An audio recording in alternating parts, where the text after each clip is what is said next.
be here. I also would like to thank you, the forum, and agreed to share their inspiring experiences today.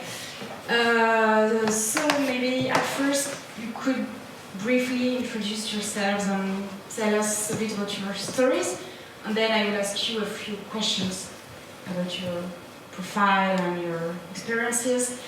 And then, if you want, there will be maybe 5 or 10 minutes of questions if you have questions. So, yes, at first. It's a good thing to begin with. Okay. So hello, my name is Izabela.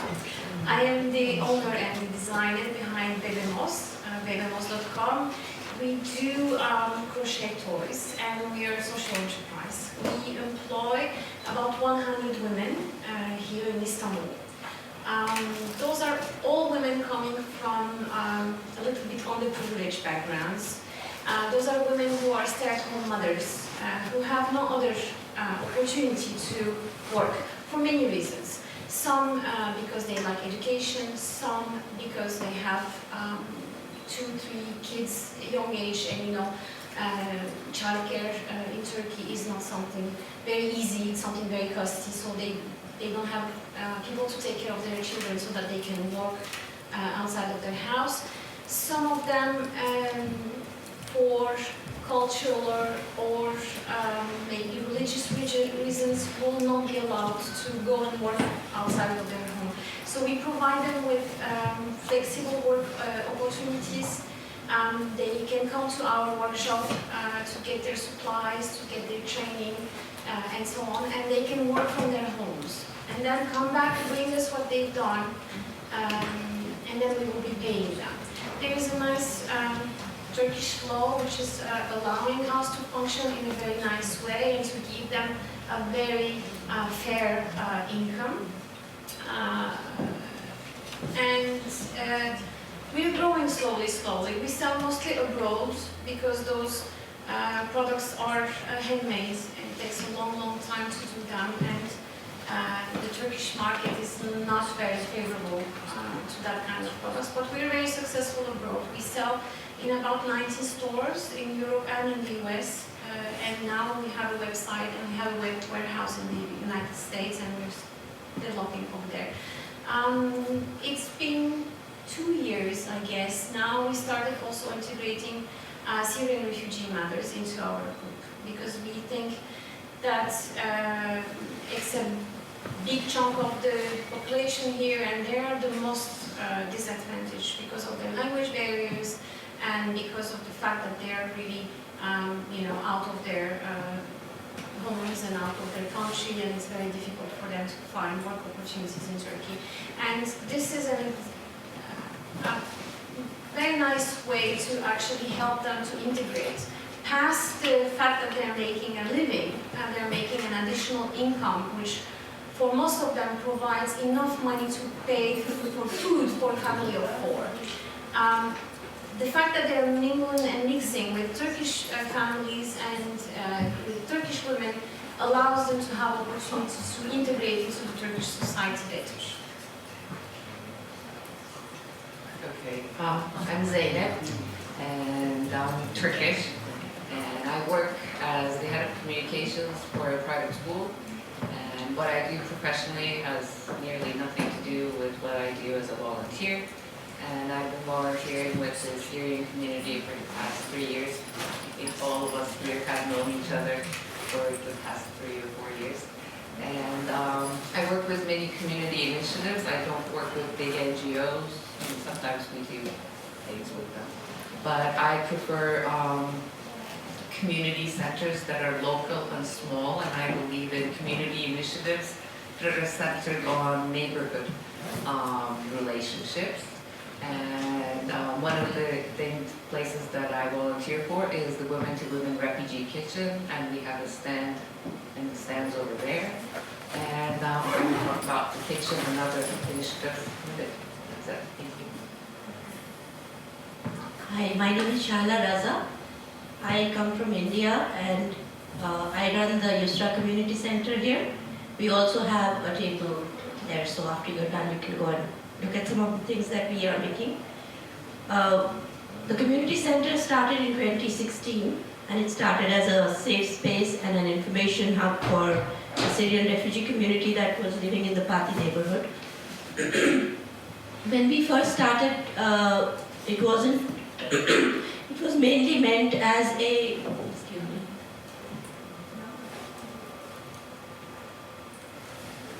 it started as a distribution center for funds and donations that we were getting from the community in Istanbul for the refugee community. And we gradually expanded to become a safe space for children. And currently we have a school readiness program for out-of-school children and who are under 6 years of age. And the over 6-year-olds we enroll into the local Turkish schools. The project that we are doing with the women currently, which is we make bags and other environmentally friendly products out of recycled and donated fabrics. We support the zero waste lifestyle. We don't buy any of the fabric. All our fabric is scrap fabric from factories and donated fabric from leftover things. And we believe in we believe in zero waste. And we mainly work with the refugee women in the area. We have a workshop in our center set up with machines where they come. We give the women get training in whatever products we are making, and then they work there for however many hours they want to work there. And 80% of what we make out of these products goes to the women, and 20% goes back into the business. And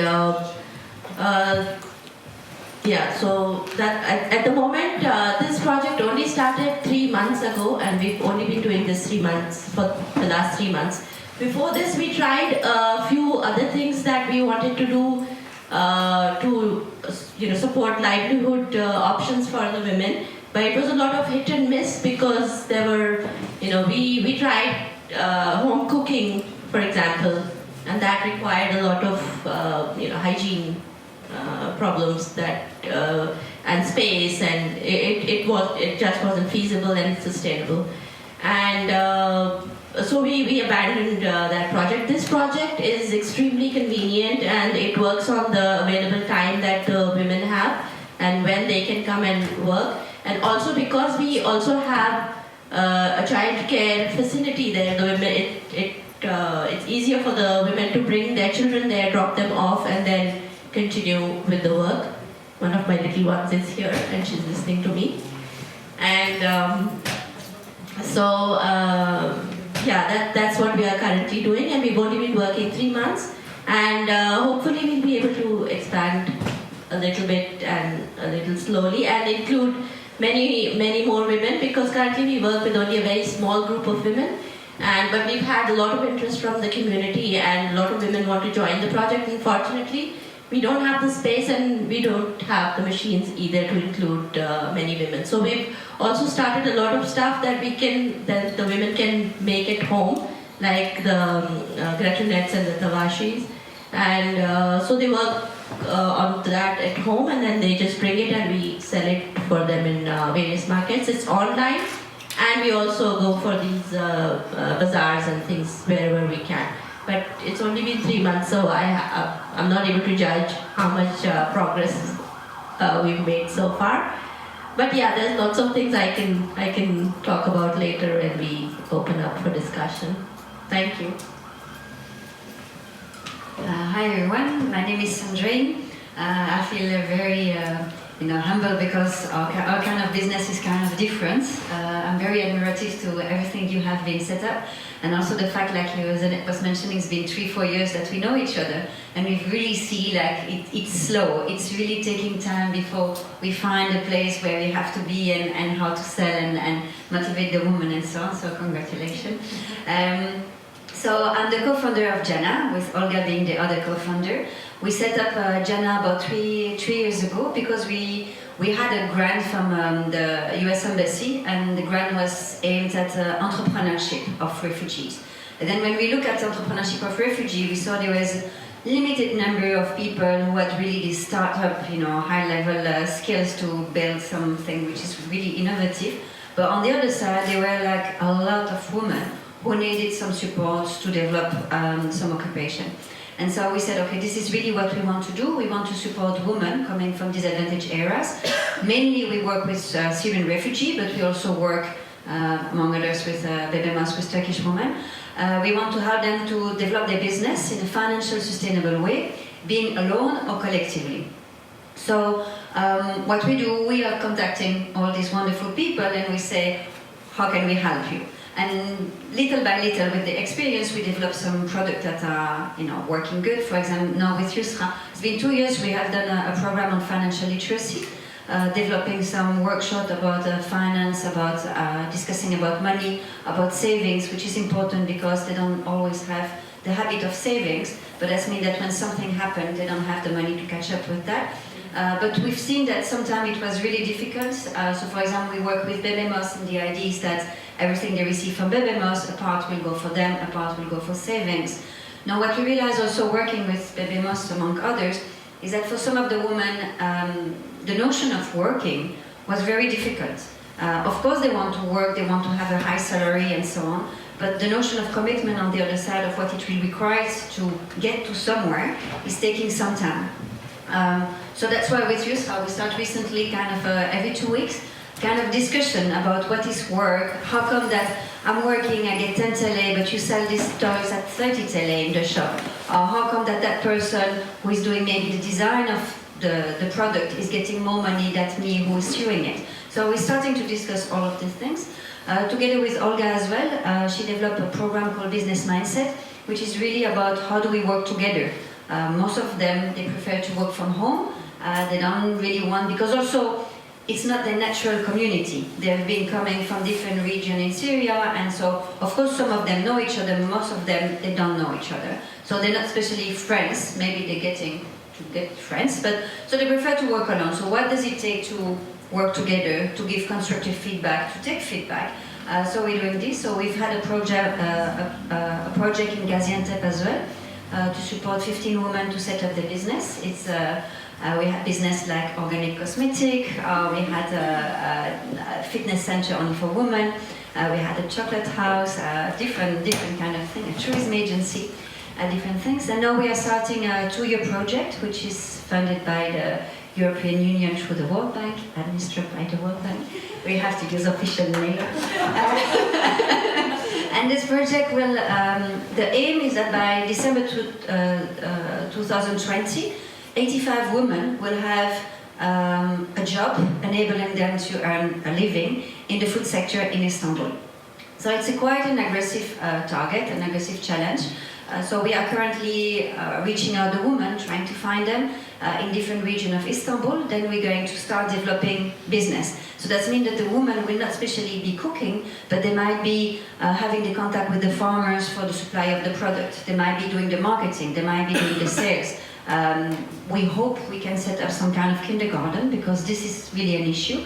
We'll see what it gets. So it's not only about opening, a manufacturer or a factory, but it's really the whole ecosystem around it. And so we have 2 years to find a woman, to find a business we want to set up, and also to train the woman in this different category. So some women might not have a marketing degree, but they are very, for example, they can sell very good, they can speak, they love to speak, they love to sell their product and so on, so we can put them in sales. Some others are better on their own, and they're more very dedicated to details and so on, so maybe they will be more interesting for administration or something like that. Then we have to train all these women to get there. So this is in a summary what we are doing. Thank you. So before continuing, I think there is a hospital director who wants to give a small speech. Yes, I am. Oh, sorry. Sorry.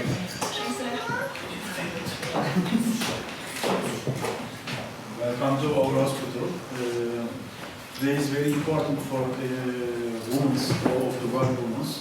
We are also talking about supporting them all the world because some of them needs the help, especially like this organization. In my country, this problem is always continuing. Also, these certain problems after they came to our country and they have much more suffer from these problems. I think this is the starting of the helping them. We want to help support this meeting. Thank you very much to welcome here, and I am congratulations for the Women's Day, especially today, and support to all the women. Thank you very much. Bizim bir şeyimiz var.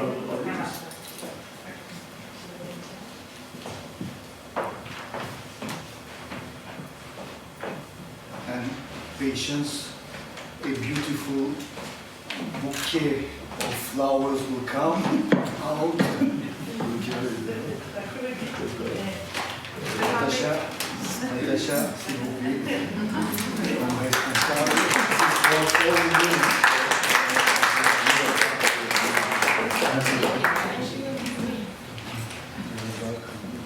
Thank you. In the name of Istanbul Accueil, the French association here, we are really happy to set up this event here today, and thank you very much.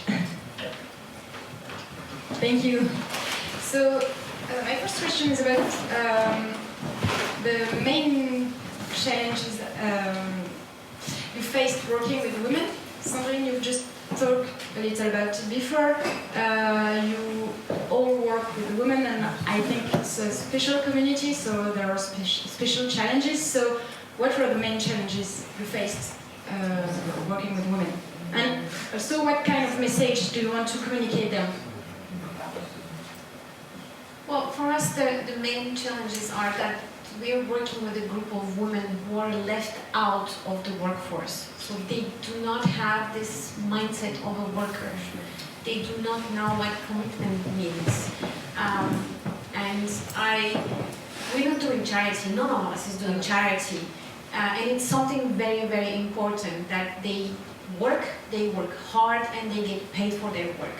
But this requires also a commitment from them. And this is a process which sometimes takes time to settle, and so that they get used to it. Most of those women never worked in their entire lives. It's the first time they have a job ever. In their culture, if we talk about Syrian refugees, even the middle-class women were women who were stay-at-home women. They were taking care of their families and of their homes. They were not professionals before even coming here. So we are trying to take those individuals and squeeze them into a working routine and habits and requirements. So this process takes a little bit of time, and this is, I believe, the most difficult part of what we're doing. From us to be able to adapt to them, and from them to be able to adapt to the working requirements. In all the projects and all the community centers that I worked with, including the Women to Women Refugee Kitchen, all of us, I think, put whatever we do in a different perspective. For example, you do it on an entrepreneurship and then, workplace sort of thing, and you do it as a different thing, and you do it as a different thing. And the places that I work with, we have a position that strictly, mostly, relies on solidarity. So this means that a Syrian woman or a Turkish woman or a Turkish man or a Syrian man or whoever, whatever nationality they are from, if they're living in that community, that means they have to commit to that community as well. So by providing a kitchen, a physical space that you're more than welcome to visit, it's very close here actually, it's in Oakhaven. A physical safe space, okay, yes, we found a space, the volunteers actually found funds for it, and the refugee women can cook and do all kinds of wonderful things there, and have a place for their children to be there as well. But they have to understand, which is a very new thing for them, and it's something that we learn as well. is that giving back to the community that they are now living in is just as important as making a livelihood.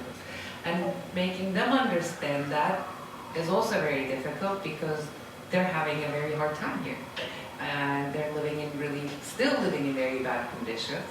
And demanding solidarity or commitment or those sorts of things puts us in a mindset that sometimes seems unfair to them. But we all probably go through, we spend hours and hours talking and just chatting or dancing or listening to music or cooking and doing things together. And when you say the Syrian refugee population or the community here, like you said, in our kitchen we have 17 women, and most of them are from different parts of Syria. So some of them don't even speak the same language. Some of them speak Kurdish, some of them speak Arabic. They cook very differently. They use very different spices. They have very different traditions and things that they are used to. So it's not a very Syrian community sort of thing. All women, put 17 women in one room together and try and decide on a menu. And then that's one of the challenges that we face. Everybody wants to cook something different. And it is a learning curve for us as well. But like I said, we try to instill the message of solidarity and building a life together with your neighbors. Doesn't matter whether they're Syrian, doesn't matter we're Turkish or anything else, is one of the main messages that we try to give out. And that's very hard in this day and age. It's 2019 and I live on the Asian side, and I don't know most of my neighbors. I know most of my neighbors in Okmeydan and Yarımburgaz, the communities that I work in, but I don't know most of my neighbors in my apartment because it's the realities of 2019. That's one of the challenges that we face. Okay, our challenges are manifold. Since we didn't start actually working with the women directly at first, we were working mainly with the children. And then when you look at the children and you see all the things that the children need in the sense of, say, nutrition, for example, or healthcare, or just psychosocial support, or just how the children are adapting to a new life, you kind of start thinking about what is the solution for this. And then from there you go into the larger problem of why is the child going through this. And okay, so the child is traumatized because there are problems at home. Why are there problems at home? Because the father is out of work and there is no food in the house for the child to eat. Why is the child going to sleep so late? And then, so you look at the child and then you understand all these problems that a particular child is going through, and then you realize all the children are going through very similar problems, which is how we then started working with the women, because it was, we realized that a lot of the men did not have work because of work permit problems here, and so we thought it might be a good way for the family to make some income if we had the women do something. But that was not an easy thing. The women that we work with come from very traditional backgrounds, and I come from a similar background. You may not think so, but I do. I did have to grapple with a lot of the same things that the women that I'm working with do. The same problems of the female child not being allowed, certain roles in society. And when you grow up also, you're not supposed to do a lot of the things. So I knew where the women were coming from, and I kind of understand their limitations. So we try to work around that. And as you said, the women have not, and as you said as well, the women have not worked outside the home at all. And a lot of the women who would come would say, this is so hard because in Syria, I didn't have to go out at all, and everything would come to the house. And I would say, but isn't that kind of like boring that you're just sitting at home and everything is coming to you? Don't you want to like see outside? And so we would have conversations like this about what is better, whether it's better to sit at home and get everything at home, and is that like a lifestyle that is exciting, or is it like nice to like go out and explore also?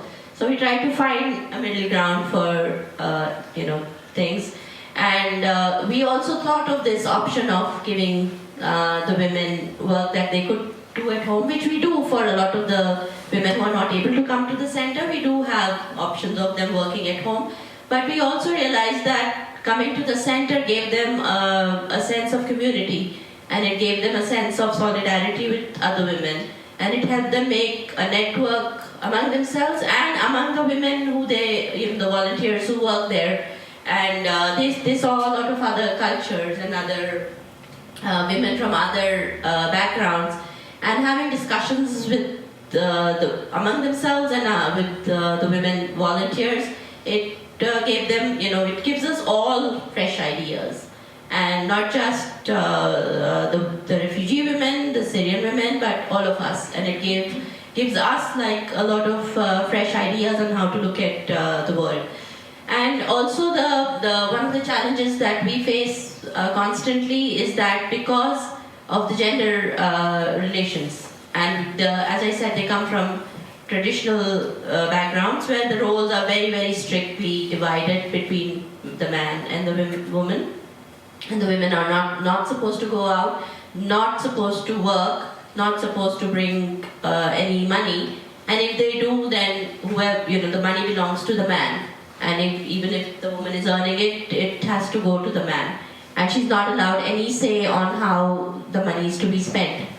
And so this is a problem. But again, through our financial literacy programs and things, we are also talking to the women about what is the role that money plays in your life? How is money going to help you, and how is earning money going to empower you?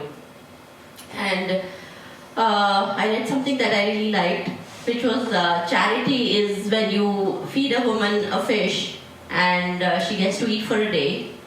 Education is if you teach a woman to fish and she can eat for a lifetime. But social entrepreneurship is if you teach a woman the fishing business and then she feeds the entire village for a lifetime. And so that's what we believe we are doing here by teaching the women the fishing business. So they can feed themselves, they can feed their children, they can feed the entire village. But that comes with its own list of issues and problems that you have to deal with. As I said, not least of which is the men's reactions to the women's work. And in fact, we've seen that since the women started coming to the center, there has been an increase, unfortunately, in domestic violence that the women face because they're becoming economically empowered, and that is kind of setting off a chain reaction. But we are also working on that. For example, if there is a woman who's faced domestic violence, then we tell her what her rights are in this case and what she can do to protect herself, where she can go. We refer her to other organizations, we refer her to other options that she has. And that's also working to empower the women to think for themselves, and they don't want to take this views anymore. So it's multifaceted, the work that we do. It's like, I say we are not just making bags. We are, there's a lot of things that is going on behind each bag. Every bag that we are making, every little, scrub that we are making, every little thing that we are making has a big story behind it. It has it has a whole woman's psyche. It has a whole woman's life. Those stitches hold a lot of things. They're not just simple stitches. And but we are seeing, even though we've only been doing this for 3 months, and we are seeing a lot of change in the women's attitudes. For example, now today we've had 2 of our artists who have come with us, and that was also like a big big thing that they could come with us today. And they've never been to this area. They did not know where we were. So they've been here for 3 or 4 years, but they have never ventured out to this site. So just coming here with the bags and sitting here is something that's, that it's amazing that they've been able to come. Which is why I brought one of my students also. So she's gone to sleep, but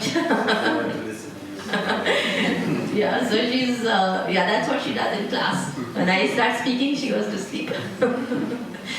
So, that, and I believe that women empower women, and empowered women empower women more. So as empowered women, I think it's our responsibility that we share power with women who don't have power. And not by forcing power on them, but by working together with them, walking together with them, holding hands when needed, giving a little push when it's needed. And I would say that's one of the challenges that we have. When do you push? When do you hold a hand? When do you stand back and say, okay, this is your decision, and I have no say in this. I will support you if this is what you want to do. Like feeling very helpless, but at the same time knowing when to, when your role is not needed. So yeah.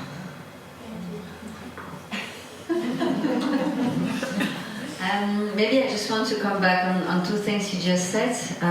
We used to work in Gaziantep with a very talented lady, Ajar. She was doing crochet. We introduced her to Bebe Mas as well. She was working with 6 or 7 women. She was producing, she was selling in Istanbul and so on.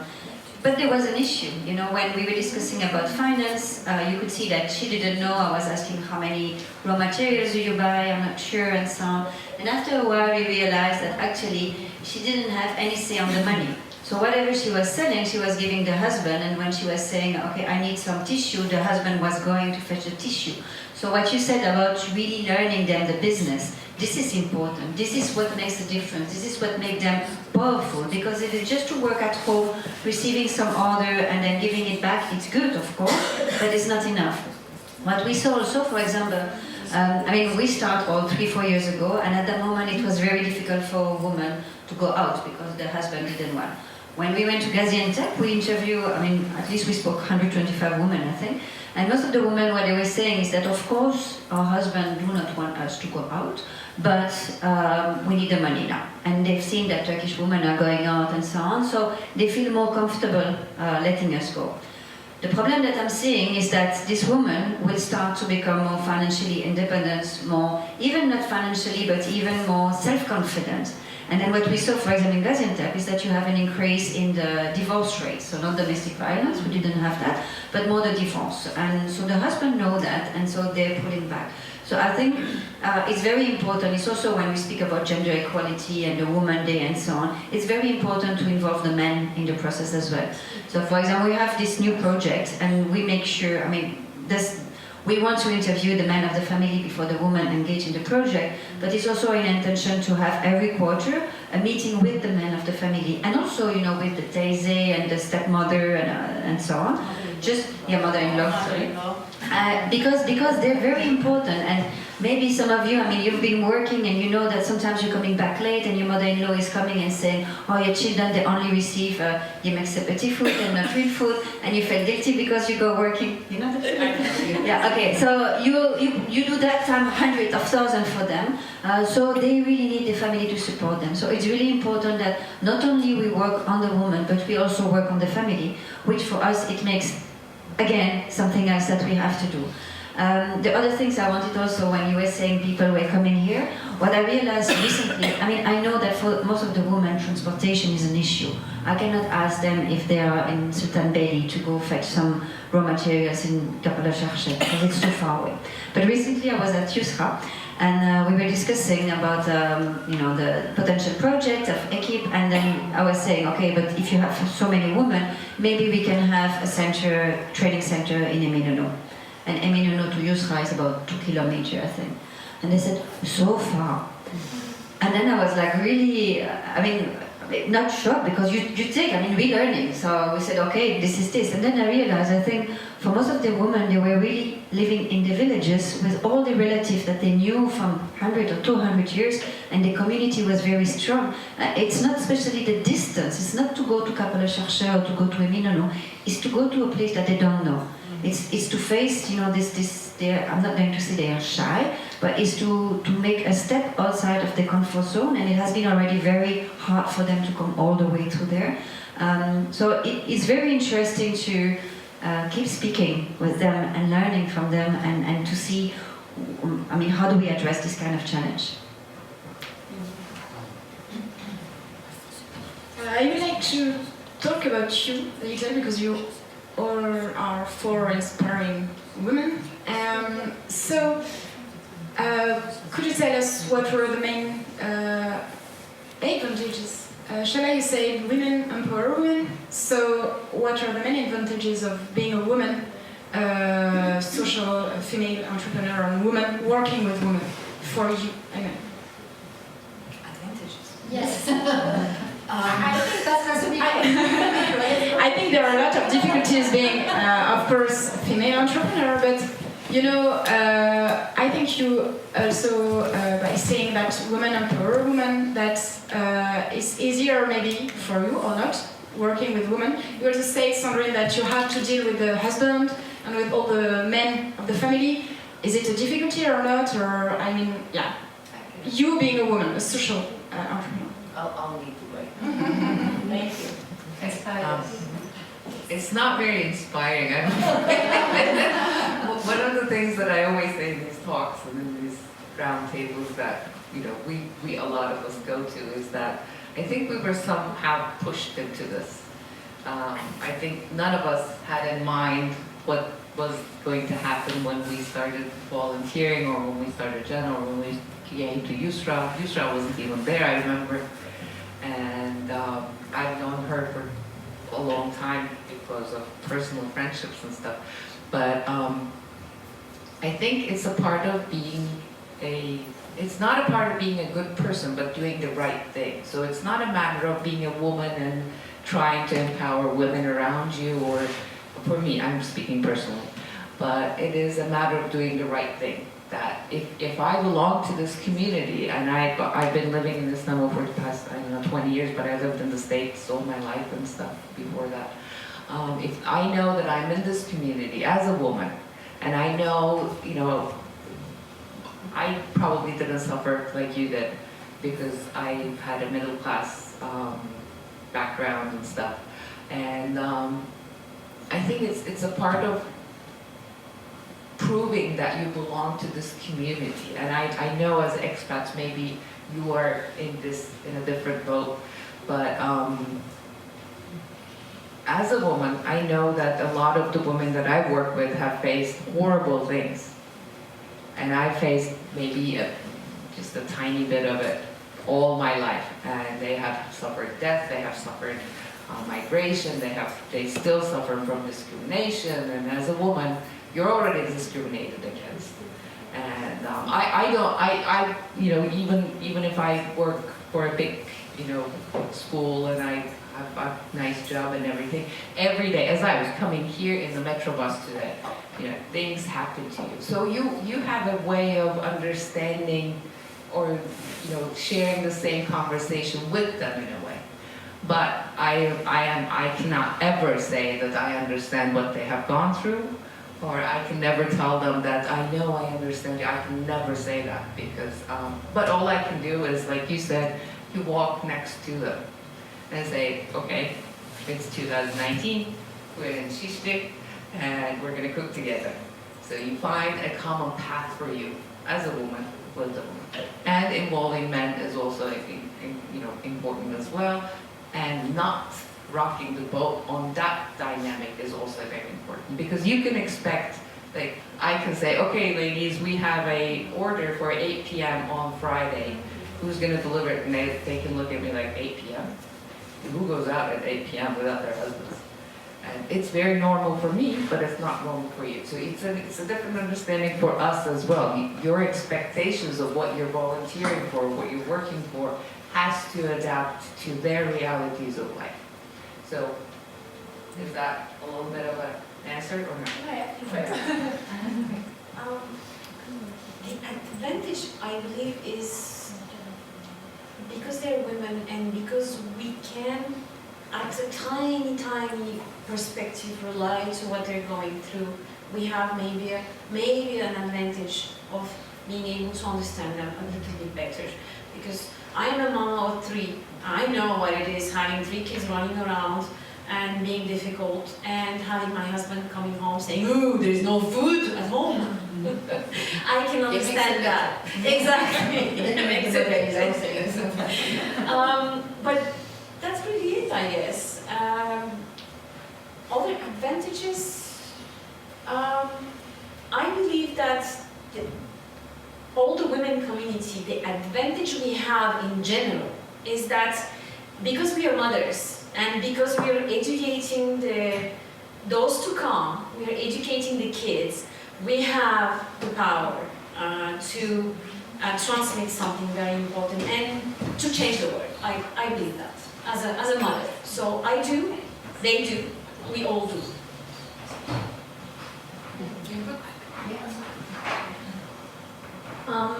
Yeah, like Zeynep said, I don't know if I think of myself as a man or a woman or as coming from a particular gender. But yes, I do have some, different kind of thinking because of my gender. And also, again, I have gone through this I come from a traditional society as well. So I've gone through some of the things that a woman from a traditional society might face. So I kind of know where, where the women are coming from, what kind of, pressures are on them to conform to the roles. And for me, because I'm educated and I had the economic advantage, it was easy for me to break these gender norms. And it's not for them, even though, I went through a struggle against the social and cultural norms that were around me. To break those norms, it was a struggle for me, but because of my advantages, I felt like it was easy for me. And the same, they don't have those same advantages, so I cannot offer them those same solutions of the solutions that I had. But because I went through those, I can at least understand that they're coming through this and that I don't push my ideas on them, and I work organically with them to come up with their own solutions. How do you do this? Like, for example, in the morning when we had to come, one of the women, her husband said, you can only go if there is no man going with you. And yes, there is a man going with us, but we were like, okay, so the man is coming separately, So we sent him off in the bus before us. And we were like, yes, he's not coming with us. He's not in the bus with us. So I can't say no. There will be men there, and when you go there will be men. There will be men in the metro. What are you going to do? Are you going to say, no, my wife only sits alone by herself on the seat? No. But we can't, what is the point of fighting? What is the point of saying, no, she is going to come, and then he slaps her and he tells her she can't go. So you work around these things, and because you know that you've come. I've done this a lot with my parents, Are you going for a party? No, I'm going to study. And then, of course, you're partying, So, because you won't be allowed. So you say, no, you're going for, you do these things. So I don't. Oh, yeah. Yeah, I believe you.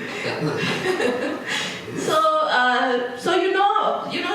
you work out a way of breaking the social and cultural norms a little bit, where you're not hurting anybody, and you're just trying to find your little bits of independence that you can from wherever you can, and you're working slowly, and then you hopefully get to a place where you feel a little empowered. So that is I would say, as a woman, that is my advantage.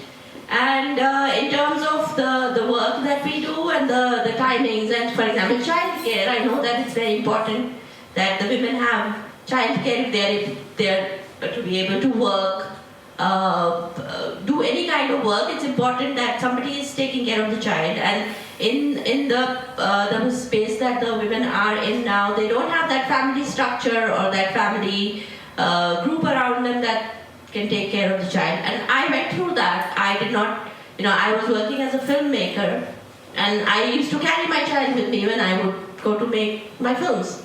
And I would, make her sit somewhere, and then I would be doing my work. So I've done that, so I know that it's how important it is. And so we give them the option of having child, leave your child somewhere and then you work, or if there's a baby, then we have people around to take care of the children while they are working. So yeah, those are the advantages. Maybe a man may not think that it's important that somebody take care of the child. They'll be like, yeah, here's a candy, go sit.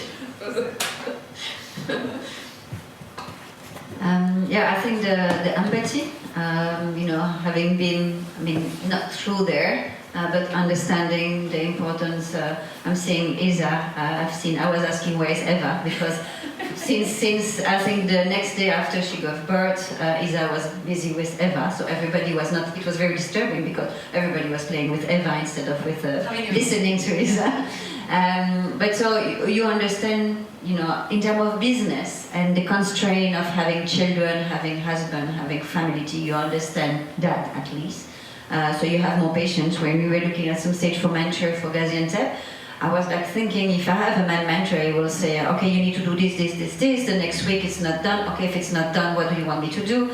I think as women we are a little bit more, I would say tender, or maybe it's just me, I don't know. I was also wondering if your question was also related as us as a woman, do we like to be social entrepreneur? There is this thing about, you're an entrepreneur, you're working for yourself and the life is so easy. And maybe this is what you want us to learn, that it's so nice because we have children and we have the free time and we can, organize us whenever we want. Just recently, I think yesterday, I had to wake up very early for another reason. So around 5:30, I was there and I said, okay, what do I do? Let's start working. Then I checked the WhatsApp and I saw that Isa was already awake and that Olga was already awake. Not always, but already. And I'm sure this happened as well. We do have freedom in the sense that we are here today, not behind a computer. But I think most of us are waking up very early before the children are waking up so that we can work, and working very late. Most of us, I don't think we earn a lot of money doing these kind of things. So I think we love what we are doing. Of course, I hope, not sure for you, but for Izabela and me, we're trying to live out of it. But it's a passion. You have to be passionate about what you want to do, and why do we want to do it? This I'm still not sure. But I think like you said, we coming. It's the way the things of giving back. You've lived through there. You've seen what it is. You know that you have the capabilities to support others. And you have the skills and you can make a difference, then it's awesome. When I'm seeing the work Delphine is doing, in 3 months' time, what she's done for Yusra, this is amazing. She should be on the scene as well, because she see the design, and she decides to put all her energy into that. I think it gives me goosebumps. But I think this is really nice. And do we need to be a woman for that? I don't think so. But apparently there are more women in our case doing it. So.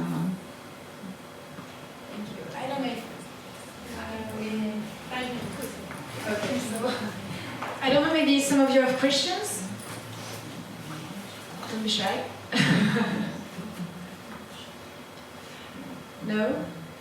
Okay, maybe I have one more, but we only have 5 minutes more, so if you can briefly tell me what are the lessons you've learned these last years working with women and working in this social project? I think my biggest lesson is I am feeling very humble.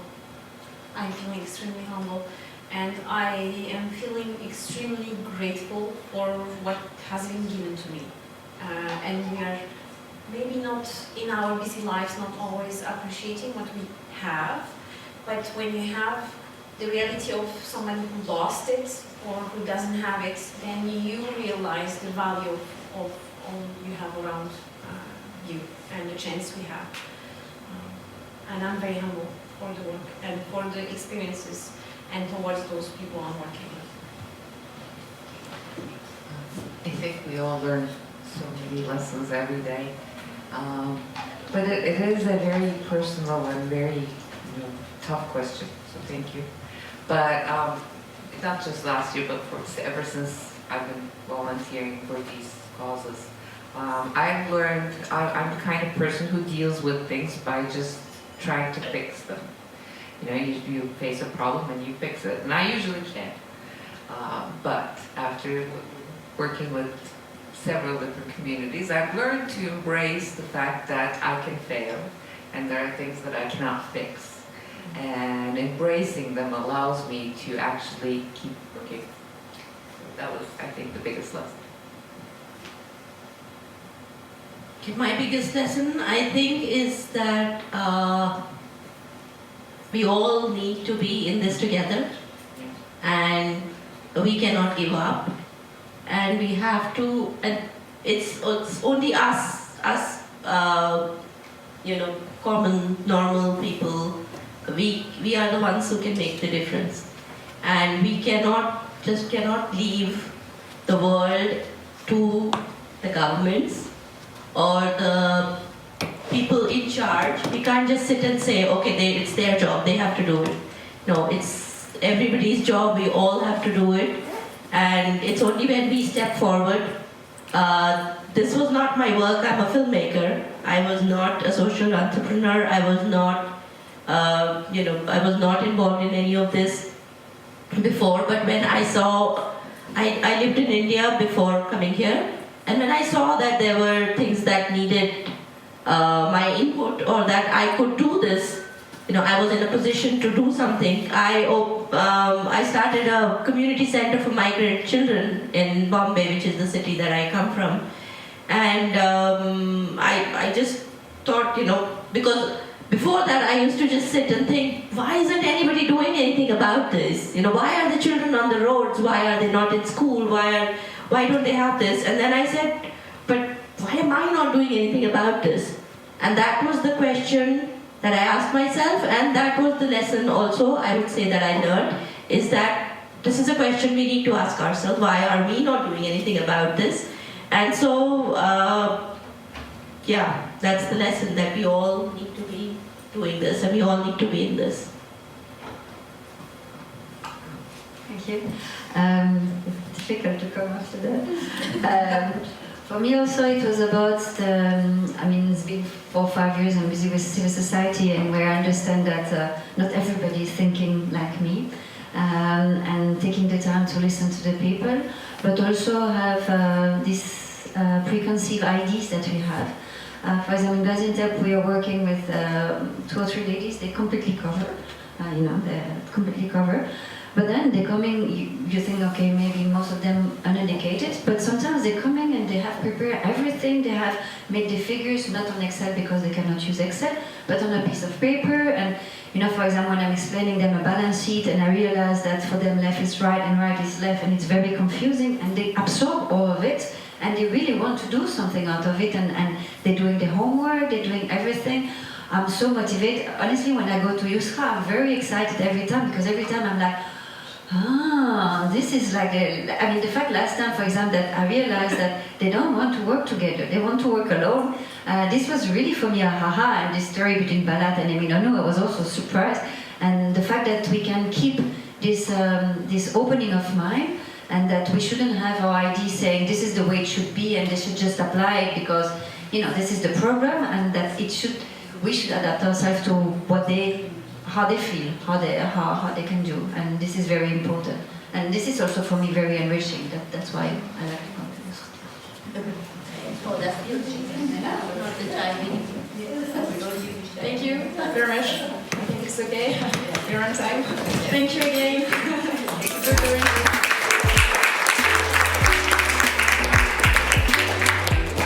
Thank you very much for sharing your stories. Very inspiring, really.